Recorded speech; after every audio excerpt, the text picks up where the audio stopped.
સારા પાક ઉત્પાદન માટે હવા, પાણી, પ્રકાશ અને ખાતર જરૂરી છે. કુદરતી ખાતર અને કૃત્રિમ ખાતર નાખી અને પાક કઈ રીતે સારી રીતે લઈ શકાય તે જોઈશું. ચણા વાવ્યા છે અને આમાં એક પણ ખાતર નાખેલું નથી.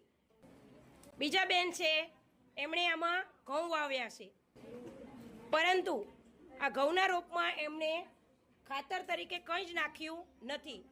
ચલો, આ બેને પણ 2 રોપડા વાવ્યા હતા, પરંતુ અહીંયા પૂરતી હવા, પ્રકાશ કે પાણી મળ્યું નથી.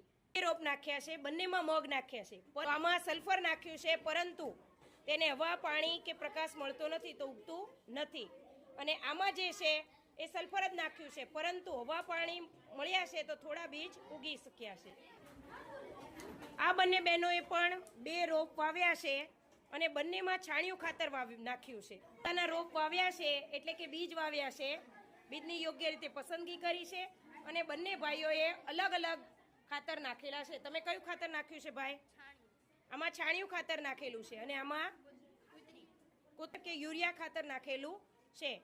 જો યોગ્ય અંતરે અને યોગ્ય ઊંડાઈએ અને યોગ્ય બીજની પસંદગી કરવામાં આવે તો છાણિયું ખાતર હોય કે કુદરતી ખાતર હોય, બંનેનો ગ્રોથ સારો થાય છે, એટલે કે સારો પાક ઉત્પાદન થઈ શકે છે. બધા જ વિદ્યાર્થી મિત્રોએ 2 કુંડા લીધા છે, 2 રોપ વાવેલા છે.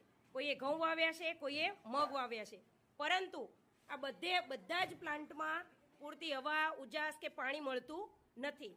અને ખાતર પણ કોઈએ વધારે નાખ્યું છે, કોઈએ ઓછું નાખ્યું છે, તો એકમાં પણ પાક ઉત્પાદન સારું જોવા મળતું નથી.